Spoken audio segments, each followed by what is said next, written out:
ګرانو ملګرو د پیښور د شوبز مشهور اداکاره سیمی خان نونو چې کوم ده هغه په ټریفیک حادثه کې وفات شوې ده او د هغې لور شدید زخمی ده.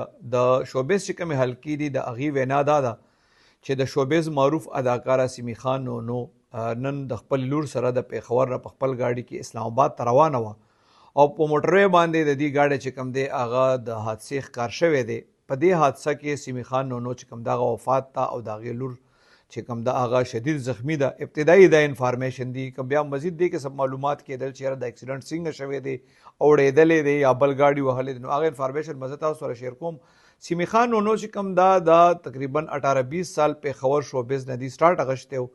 دی په سي ډي ډرامو کې به راتله، په سټیج چې کوم فلمونه به په هغې کې به راتله. بیا د هغې نه پس څو کاله چې دلته دې پیښور کې کار وکړو نو د هغې نه پس دا بیا غیبه وه، بیا پته ولګېده چې دې دوبۍ کې وه. بیا دا دوبۍ کې د دې څه کیفې هم وه. بیا یو کال دوه پهله دا سیمی خان نونو چې کوم ده بیا دا پاکستان ته راله او دی په اسلام آباد کې خپل بوتیک شروع کو. د دې اکاونټ باندې چې به کوم ویډیوز کتل نو هغې کې به دی اکثر د خپل د اسلام آباد چې کوم د دې دا بوتیک دی د هغې تصویرونه ویډیو به ورکول. دوبۍ کې هم دغسې یو کیفې جوړه شوې وه او د هغې ویډیوز به هم ورکول. او ابتدایي ما څنګه چې تاسو ته دغه انفارمیشن دی او هغه وفات ده، لورې چې کوم دغه زخمی ده. مزید په دې کې بیا څه اپډیټس راځي نو زه به هغې انشاءالله تاسو سره شیر کوم چېرې دا اکسیډنټ څنګه شوی دی او د ډیډ باډي به چې کوم د دې ده دا به اسلام آباد کې که نه پیښور ته به راوړي. دا انفارمیشن به تاسو ته درکوم.